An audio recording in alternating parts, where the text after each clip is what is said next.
All right. So there were some moves that happened for San Diego FC. We'll start with San Diego FC and again move into the more juicier actual of San Diego Wave. Yeah, we'll be quick on San Diego FC. There's not much to truly speak about during this MLS offseason. I think there's some interesting MLS storylines, but as far as San Diego FC goes, I think the roster building truly hasn't completely gone into full swing. But at the same time, it's going to look a lot different in the coming week. So right now, this is just the little baby drops on what's happening so far, right? Yeah. So training is set to resume here. I know the team, the front office, the muscle of San Diego FC and a professional team. I thought the players are the muscle. They're kind of like the brain, aren't they? In a way, with how big the sports thing is, I think I've come to think that they're just kind of the extras. That's just the sprinkles on top the players of a massive just operation, and talking about the hard work of a comms of everybody who has a camera, who freelances, everybody who's the groundskeeping crew. All these people are the ones that are coming in first to prepare for whichever players are coming in, pack up the things of those who are leaving. Those were already packed up. We saw them pack up, starting with Luca de la Torre. The trash bags. Yeah. Luca de la Torre, out skis. We knew that he was going to be out of San Diego FC pretty much before the season started. But Luca de la Torre does then go to Charlotte, still remaining in MLS. Did that register for you at all? It's kind of expected. It seemed like, just from the chatter around him as a American player, probably wasn't going to get a lot of time back in Europe. So coming back to MLS makes sense. And it seemed like San Diego wasn't willing to put the number that he was probably asking for. And Charlotte's a team that could definitely use a midfielder of his caliber. So it's not very surprising. And then not a super large the GAM transfer. $50,000 or $500? Which that's pretty. I'm pretty sure that's that's pretty close to the minute, because technically they have to do something. So 50,000 is a really small number in the general scope of how much GAM and TAM are usually traded for. Let's see here. I can get the official. Yeah. Excuse us, Jinx. You owe me a cough drop. San Diego FC announced that the club has received $50,000, which is a pit. That's less than a rookie salary. Yeah, in general allocation, money from Charlotte FC in exchange for the rights to first refusal to midfielder Luca de la Torre. Some of these terms that people are still learning. Yeah. Right to first refusal. We saw this in the building of San Diego FC last year, where some of the players weren't claimed, some of the players just were exchanged for these funny vocabulary words. Essentially, Luca de la Torre, U.S. men's national team. Former U.S. men's national team, not going to be a part of. Could be. He's former, he's played on it, gone back and forth. So it's just probably on the outs right now, but wouldn't expect him in the World Cup as of this moment. I think Pochettino has seen enough, barring an injury. I think maybe that's what gets him in. I've been having this theory that the World Cup is going to expand the rosters because it was so hot for the Europeans in the Club World Cup, that for player safety, they're just going to expand the roster and say, hey, let's bring an extra 5-6 players for depth purposes. And then that's when the superstars who are past their prime are going to be allowed for money purposes. Because again, bless FIFA, there's nothing they could do wrong, including charging $12.50 for FanFest entrance for general admission, which is absolute bullshit. But, it's tough. FIFA. Have FanFest at somebody's house. Yeah. Where'd you watch the last World Cup? I was up in school, so I would just watch it either in a dorm by myself, or because it was in the morning, I would go to class early and just have it on my laptop. Then people would walk by and be like, "Oh, what's the score?" And I'd be like, "Oh, Mexico's it's tied." So it's oh, okay. I do see in the comment section, just hold on to those San Diego Wave comments. We're in questions. We're going to come back to those for sure. Is SDFC getting a new jersey? No, this will be the jersey that they're going to go ahead and have for the second year as well. The community kit will also return. However, there is year 2, I believe, is when they start coming in with a third kit. So they might come with a third kit. Don't quote me on that right now because, again, coming back from a mountain, thinner air, I get altitude sickness. Oh. Yeah. Do your ears pop? Do you get trouble with that too? Yeah, but I like that feeling. Okay. You don't like it when your ears pop? Yeah, but it just takes a while sometimes. Like yawning to yourself everywhere. I threw up one time after a flight because I had to take a long bus ride right after the flight, and the bus ride made me sick. Mm-hmm. And that was like a great feeling, honestly, because it like made me pop my ears because I like threw up, and it was just really nice. That's the only time I've like been truly relieved by popping my ears. Oh, I like that. Well, and they didn't feel good. They didn't like it because you went through it. But good question here. SanDiego FC should be coming into training in the next couple of days because they do have the not the Club World Cup. They have the CONCACAF Champions, the CONCACAF Champions League, starting up against Pumas. So, which also started their tournament, Clausura, I believe. So that's similar start times. It's pretty good to see where SanDiego FC will lie. But when that happens, we will have that coverage for everybody and just get into those questions because there's players that we've never seen really train for a long period of time that I'm excited to see. I'm looking at one Andres Reyes. Like I'm looking to see what he has to offer. I mean, he had this knee surgery probably like a little bit more than a quarter. I'd say probably a third of the way into the season. So I don't expect him to be starting this season, but he'll definitely be training with the team. But he was in surgery longer than he played this year. Yeah. So I don't know. And in training, when I did see him not necessarily disagree with Mikey Varas, but there was a very stern talking to in terms of like, cool it. We're training, and I need you to be mentally prepared. Things that we've come to know from Mikey Varas and his crew is of, hey, this is the system. Nobody's above the system. Let's help the team move forward in that. So, all right, good question there. World Cup during college was epic. Yeah, there were times where it was pretty cool, but in the morning it's kind of sometimes it's like, all right. Yeah, third kit in third season. Okay, so that's what's really coming up. And honestly, for SanDiego FC, their best kits have been their training kits. Yeah, like that's hey, this is off-season discussion, Abe. Third kit training. But don't worry, Abe. Chucky is posting for the facility. His Instagram's kind of funny because it's like from someone that seems like older than he actually is. The way like he's just a selfie. Like old school selfie, like, hey, look, grandchildren, look where I'm at, and it's like SanDiego FC training, and that's what his Instagram stories kind of look like. It's pretty sweet. He's a Theo. He's your older Theo. Yeah, I do have Theos that post exactly like that too. Like, have you seen the thing where it's like, the difference between millennials and Gen Z for posting the same meal, and like millennials do the boomerang thing, and then like some people do the thing, and then they crop it like. Chucky is just that old school. Like he's still trying to. He's still trying to. On FaceTime. Hey, mira. He's still trying to figure himself out. Yeah, maybe getting everybody a kit for third kit for 2026. So we'll see. More money to be printed on that way to potentially fund for a incoming player. Why? I wonder if Marcus is healed up. It's one of these things where the injury that Ingvarsson has, it's never going to be 100% fixed. And it's one of these things that even if he is 100% physically, mentally, that's something that the player is always going to carry with him.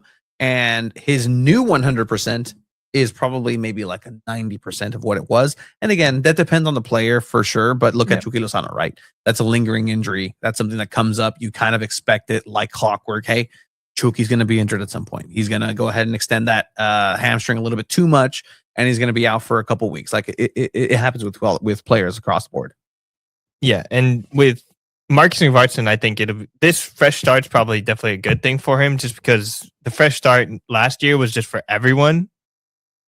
And he's like probably getting used to the new system, like slowly, like trying to like technically we were told that he was like teaching it to everybody, him and Jeppe having the experience with FC Nordsjælland, and now kind of having that weight probably lifted off your shoulders a little bit. Now he probably has the ability now to focus more on something like keeping his body right for the entirety of the season as well. I don't think they're all going to be like completely pushing to be super duper 100% for this CONCACAF tournament. I think they're going to be also thinking that they have a full MLS season ahead of them and a World Cup for many of these players. Well, we heard from sporting director Tyler Heaps that he's going to go out and make this squad much larger than it was. And they're going to look for depth. They're going to look for players because they have these additional tournaments.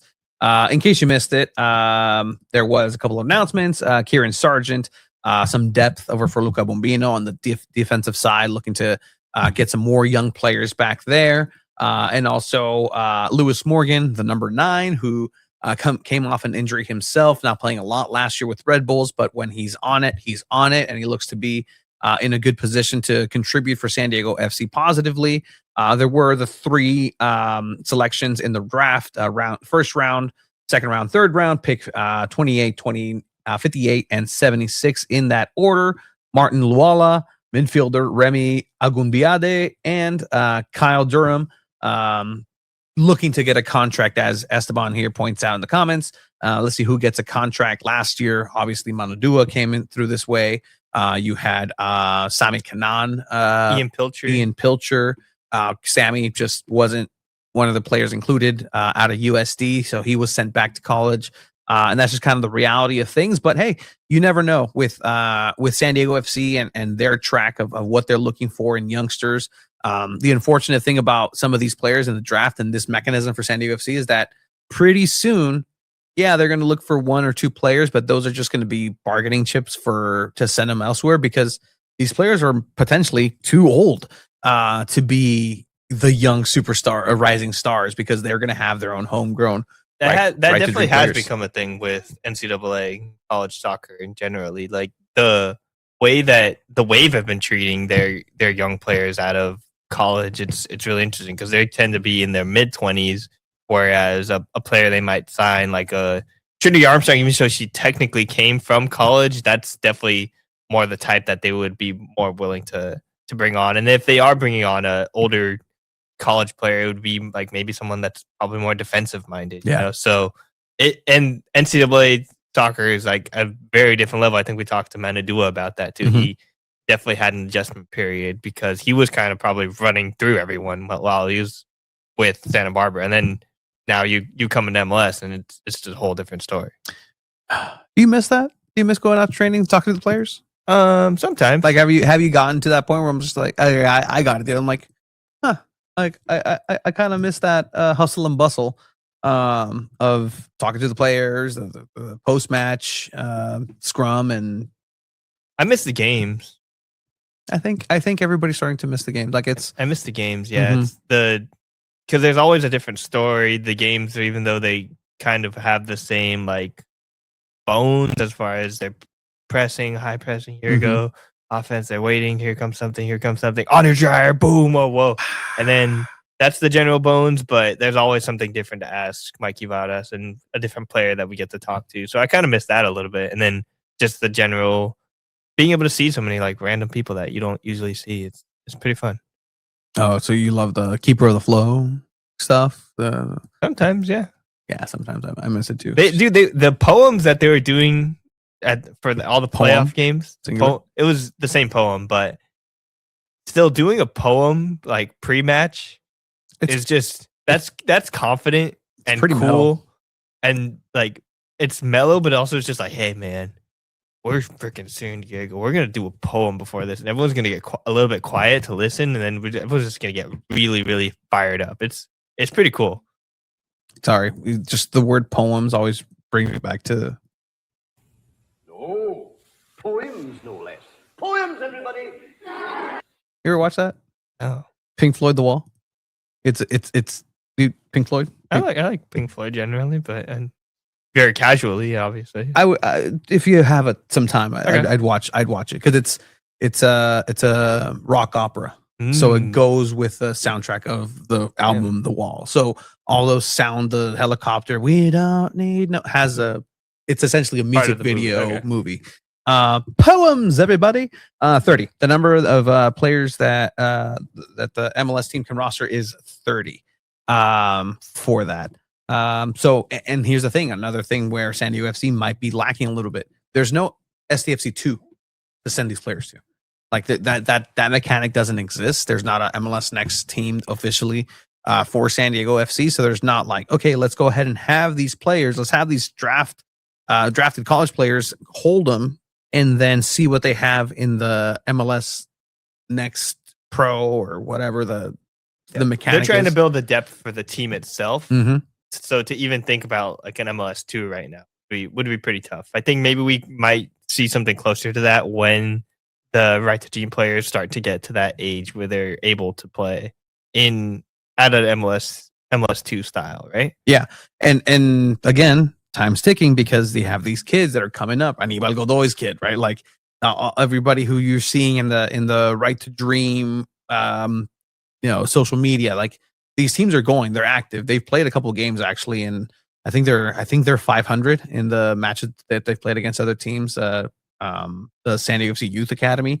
But again, that's for the future. That's what's coming. All right.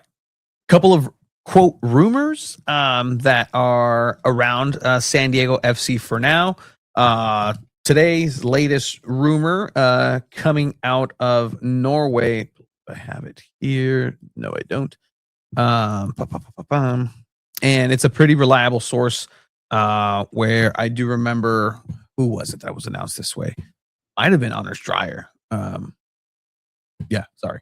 No, I was. Oh, did I have it? Yeah, it's like go to the notifications and I think you'll be able to the tweet that you did. Yeah.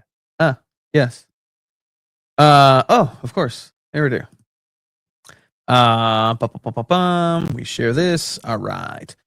So it is reported from Farzam Abul Husseini. Brave of me to try that. San Diego FC, this is translated with AI, will make Danish profile richer when Osvald Soe soon undergoes a medical check and puts his signature on a contract for summer 2029. So that's 3-year contract plus the option to extend with the MLS club, essentially San Diego FC. And so this would add, it's a defender, Danish defender. They do love their Danes. This is what San Diego FC will start to do. Like this is your, chugging forward. This is the type of player that they're going to go ahead and get to build a team and then add those pieces of DP player, designated player here, a superstar here, a veteran there. But this is going to be the core for San Diego FC moving forward. Yeah, especially when you consider the Right to Dream scouting network that's already exists in Denmark. This in Norway as well. Like this makes absolutely like complete sense as far as a player that probably fits the style, can fit into the way that San Diego plays. This something like this, if it comes out like every couple weeks, it's not surprising at all. Question here for the Academy games. They do not stream Academy games, and that's something across the board that we've kind of actually come across, that the youngsters, and for good reason as well, right? Like the kids, do you really need to be seeing those games? Like, it'd be cool. Yeah. It's tough to have like, especially when you're developing player, to have all that on tape is really tough. So protection in that way, I think is pretty fair from the public, because again, I'm 100% confident that there is tape on every single one of these players. That's why you get the sizzle reel. That's why you get all these different and the things. Scouting networks, I'm sure, do share those type of things when they're trying to find these players. And that's why you have scouts always going and actually traveling, because games aren't streamed and aren't readily accessible. And then going back to San Diego Loyal Select, those games were never broadcast, even though we actually said like, hey, we can go ahead and live stream these like we do Inter. Like we can go ahead and do that and provide that. But again, these are minors, these are kids who are playing and have a right to dream for their future. And if that's the wishes of it, it'd be cool. I'm not saying it's not. It'd be really cool to see that.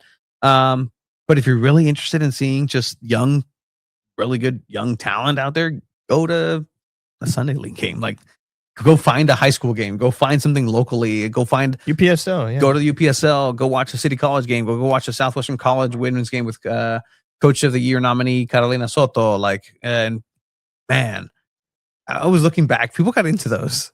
People really got into That's cool. the San Diego .Futbol Awards. Thank you to Terrible. Shout out to all the winners as well, and thank you to Terrible SDFC memes for putting out that all the videos of all the winners. It's really cool to see. There were in those comments there were still controversies, and I love them. I love it. Keep it coming.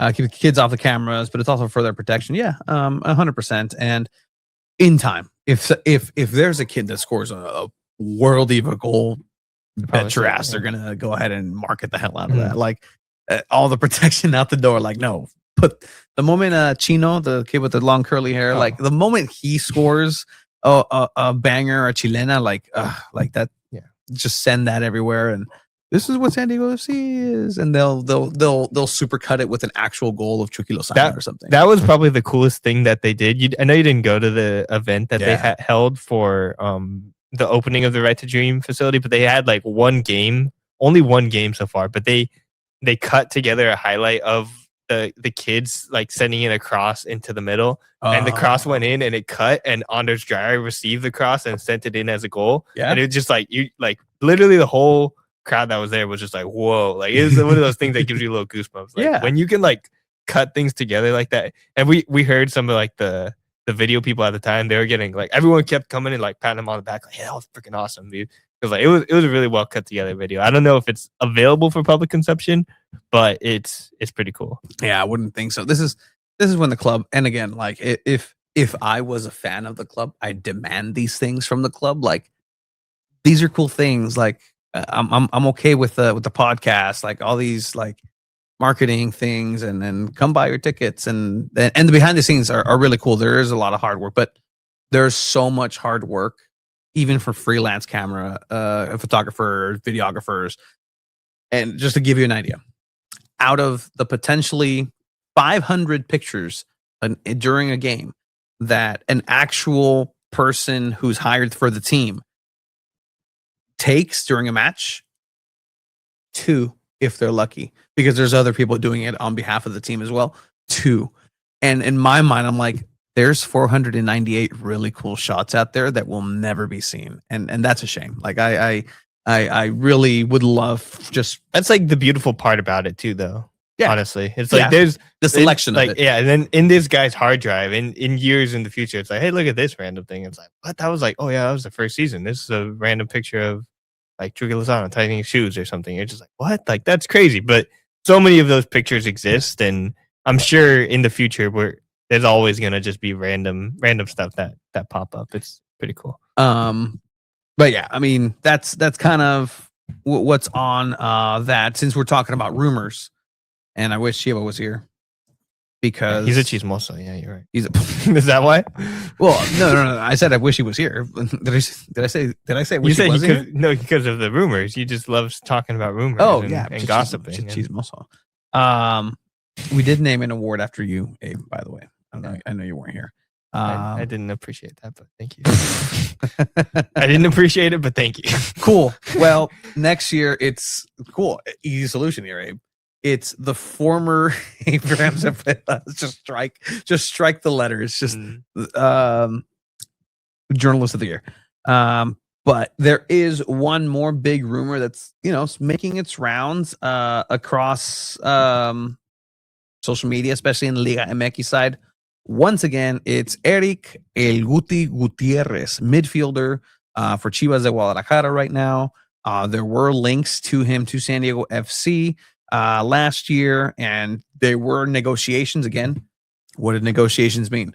Hey, how you doing? I am San Diego FC representative. It's always fun to hear like words like that stuff too, where it's like negotiations or even something like mutually parting ways. I like try and think of it as like a relationship. It's like, oh, there's negotiations.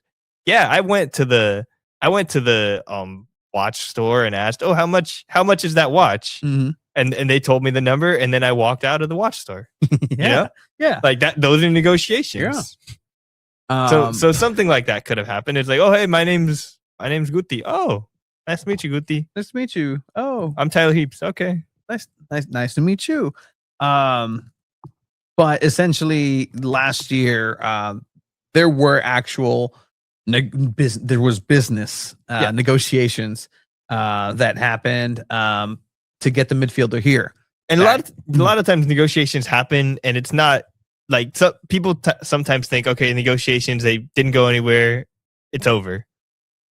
Negotiations also mean, hey, what do you think? Oh, you think this? Well, I think this. Okay, we'll reconvene in January, let's say. Right now, this isn't really working for us. We're focused on all this stuff, but maybe in the future, we can come back and keep talking to each other. They're much more willing to keep conversations ongoing, right? Yeah, and speaking of just like those conversations, right? Like the biggest linked conversation once again this season is that, as you can tell by the edits here, Gutiérrez coming in, it's getting some steam, obviously with some of this with SDFC Bros on there as well. Shout out to them.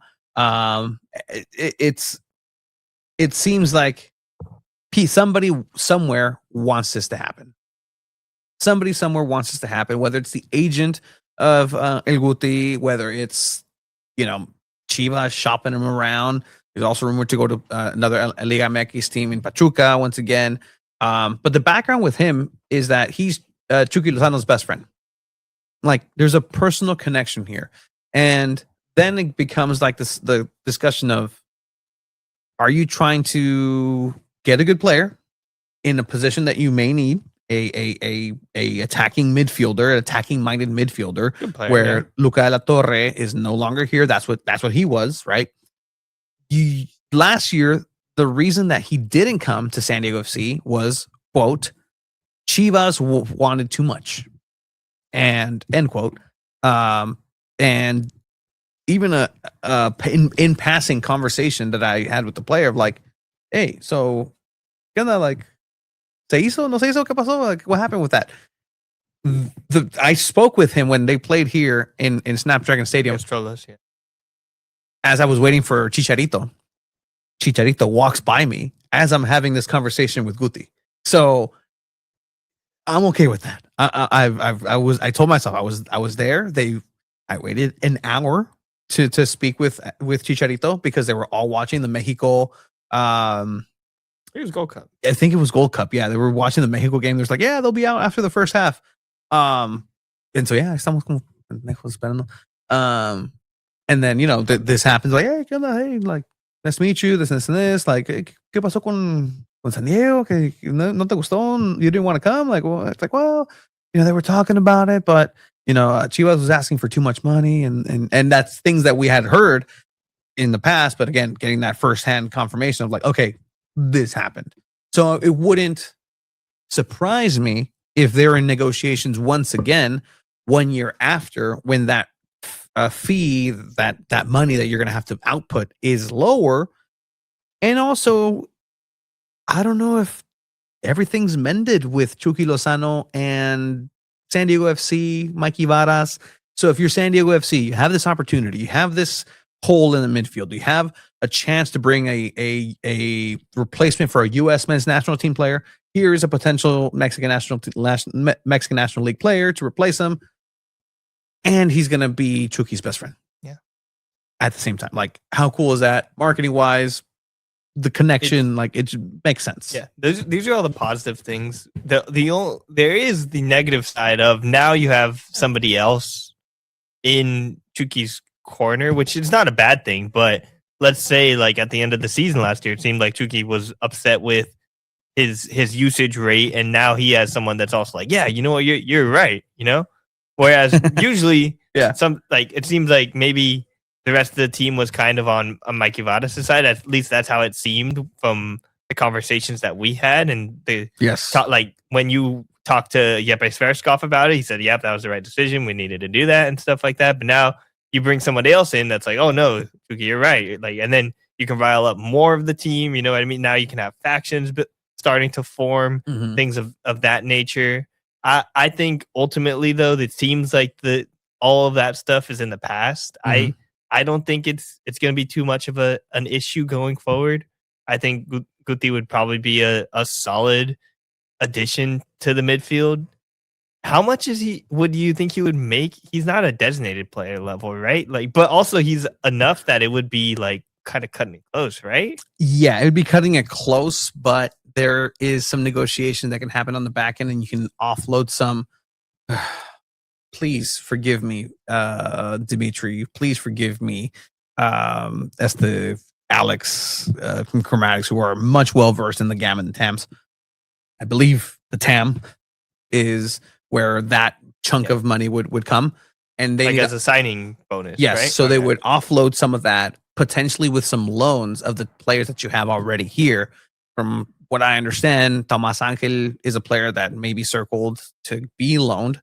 Because again, if that happens, and this was actually information from Alex, that if this move for the Danish player does come to fruition very soon, then it would mean that for SanDiego FC, you have another spot for the under 21s taken from him because that player's a 20-year-old.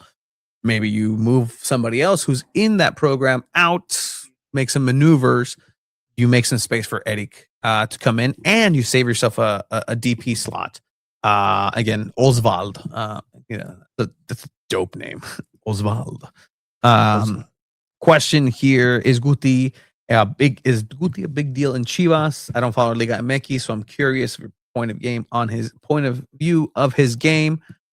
Was not a superstar, an average player, an average good player. Average good player, as not like average in terms of like average Liga MX player, but kind of almost knocking on the door of the selección. Like he's been there before, you could see glimpses of it, but not enough to make you think like, oh man, he's right there about to get called up. Like maybe not there, but there are moments where you're like, oh dang, this is a pretty good player. Yeah, like there's flashes of world class. Yeah. And I think that's what's hard about being world class, is the consistency of it. That's what makes you world class. But very, very good point. Being able to do that over and over again, well, that's left to be seen. I saw some world class stuff from Moni Valakari sometimes. I saw some world class things from Manuel Dua. Like these players, but to be at that levels, to be able to replicate that over and over again. Remember the Kevin De Bruyne rumors? Remember the Mo Salah rumors? Yeah, I mean, when you are a team ready to spend, yes, being Guti being a friend of Chucky might help him stay calm and reasonable. Yeah, but it also, again, like you said, might be that the devil on the shoulder of like, really gonna let him say that? Say that about you? Like you're not starting Pachuca. Oh, okay. I thought you wanted to be in Selección, Chucky. No, it's okay. I thought that's what I was here for, to help you be in Selección. But if not, it's fine. Like I'll enjoy my time here. And your best friends do that sometimes. Like they're able to talk shit to you that way. If he's good enough for PSV, he's good enough for me. Yeah, I mean, but again, he's not at PSV. He's not at PSV. But they wanted him at some point. At some point, most of Mexico's stars are wanted by a European team, and then again, the consistency aspect, right? Even those who go over, it's hard for them to be consistent. Marco Fabian, and a lot of times they aren't even like given chances at that level too, which is it's tough. It's like, if you do want to go over, maybe you do go over, and you have to like work really hard to keep your spot as well. You you don't get a lot of leeway that some European players might get, so it's just always tough with the whole any CONCACAF player, any player from this region, and ending up over there. If we sign Guti, the Chucky FC comments will show up. Well, maybe they'll be happy, right? Maybe they'll be happy, and you know what's going to happen? They'll play Guti, and they're not going to play him with Chucky. And then they're going to be like, wow, why are we losing? It'd be so much better if they played together. And they'll play together, do nothing, separate them. Guti does something, injured, bench him. Chucky comes in, he does something. Then you put them together. They'll have one game. Like, this is how soccer goes from here on out. But question is, which of all the players you named help us beat the Whitecaps and Miami? Well, Miami got Dane St. Clair, so... Yeah, and Whitecaps are losing players too. They lost Ali Ahmed, who was probably like one of the best players for Vancouver in their Western Conference Championship winning game here at Snapchat, right? Yeah, no, so it's interesting. Like all teams are kind of switching up, changing. Things are going to be different. So I wouldn't be surprised if the table looks like completely different next season. That's just how MLS is sometimes. So would I be happy with Guti coming in? It'd be interesting to see that dynamic play out. Also, would it be helpful for players to be familiar with Liga MX teams for Champions Cup? Good point. Yeah. Good point. You remember during Leagues Cup how frustrated SanDiego.FC players were? Yeah. With the dirtiness, the CONCACAFness of it. Yeah, like I remember Ima Boateng talking about it. Luca de la Torre was just like, yeah, that's how Mexicans play, pretty much. Like, yes, he did say that. It was kind of funny, just like it's like, wow, that's kind of crazy. But there can be some of that frustration, and someone like Guti would be able to kind of maybe help foster that connection to the Mexican league. That Luca gets to say that because he speaks Spanish and he played here locally, and he's also, he was forced to do a very, very painful. Did you ever see this? No. Like, obviously, all the players have to do. There's sponsorships for the club and some things. Is that in English or Spanish on the thing? Hola, SanDiego. Has Cool. estado pensando Cool. Perfect. So this is the English version that we'll play. Oh, here. he did both. He did. No, of course.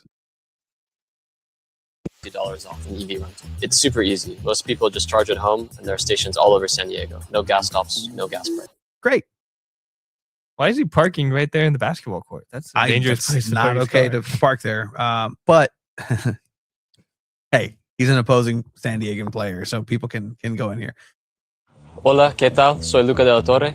He estado pensando en cambiarme a un auto eléctrico, pero no estaba seguro si se adaptaría a mi estilo de vida. Así que lo probé con el descuento de renta de EV de SDGN. Si eres... You speak Spanish well, dude. It's fine. It's fine. What are you talking about, Abe? It's fine. He lived in Spain for a little bit. He had to speak Spanish. That is not a Spanish accent. What I heard. Yeah, but I mean, it's tough, dude. Like but he also lived here, so he was probably speaking our type of Spanish, and then you move to Spain. That's good. Like I wouldn't if I move. Let's say you move to Spain, you're different. Our type of Spanish, maybe your type of Spanish. Frontera, I probably speak. Oh, Frontera, San Diego, bringing them in their set. No, but it's fascinating. Like if you move to Spain, I think you would try and imitate it a lot. I don't think I would be able to. If I like moved to Spain, I would probably just speak my type of Spanish and then get made fun of. Made fun of, yeah. That's what Amor told us that happened. Mm-hmm. They would make fun of him. Oh, you mean San Diego? Our journalist of the year? The Amor de Villa journalist of the year. They should have had Alvarado do it. Bro, they should have had Chucky do it. Speaking of Alvarado, I know Felipe was talking about him and how he's looking forward to seeing him be healthy. Coming back, some auxiliary MLS news as well. One day I'll learn. Auxiliary MLS news. I'm curious where you're going with this. Wilfred Nancy, that's interesting to me. Colder. Oh, okay. There was a giant excuse for in Miami. Colder, as cold as you can get, actually. Okay. Bring it back to this. So I was in Columbus and Miami. Those are both very different. LA, warm. Yeah, okay. Warm. LA, very something warm. to do with LA. Very warm. LA Galaxy. Oh, Ricky Puig. Ooh. Out for the season once again. Like that was the big excuse for LA Galaxy last year. Like, oh, that's tough, dude. You wait for Ricky Puig. That's such a tough injury for them because he tore his ACL during their Western Conference Championship game. Didn't play the final, but he kept playing on a torn ACL. That's what he gets. Out for the season. Thinking, oh, maybe he'll come back for the last couple of games, and now out again for the 2026 season. That is just tough. It's as rough as it gets. And look, they built themselves around him as well. Yeah, and again, that was the big excuse. The first game coming back, SanDiego.FC beats them at home, and it's fantastic. And it was, well, we didn't have Ricky Puig. This team needs him. This team, you won a championship without him. Like, yeah, it's one game. It was one game. It's different. Like, I think they really do need a player like Ricky Puig, like especially with just how MLS is structured. Like he needs to be on their team to help make everything work. I would appreciate a Bimbo sponsor or instead of DirecTV. I completely agree for that. Bimbo looks elegant and it makes a lot of English only speakers very it makes him take a second look. Like, Bimbo? You're sponsored by Bimbo? I do love when like people that don't speak any Spanish have like a soccer jersey that they have no idea what's on it. I'm trying to look for. I have one. I had one of my friends. She had a Pumas jersey, and she didn't even know it was a Pumas jersey. She just liked the colors and saw it at a thrift store. Thought it was pretty. I'm trying to remember what was on the chest though. I don't think there was like probably just said UNAM. UNAM, yeah. She was like, "What? I don't even know what that means." Who was? Yeah. All right. I'm better than an insurance. Snapdragon would be dope on it. Look at what Man U has. Like, and I don't like Manchester United at all. And I just gave him praise. Okay. Anything else for SanDiego? I know it was kind of touch and go for there. Yeah, that was a lot for nothing for nothing to have happened. Have nothing to have happen. We're catching people up. But if you do have anything for SanDiego FC, leave it in the comments and just keep that discussion going. Be sure to stay here for our SanDiego Wave talk because this is gonna get interesting, guys. It's gonna get feisty. All right, let's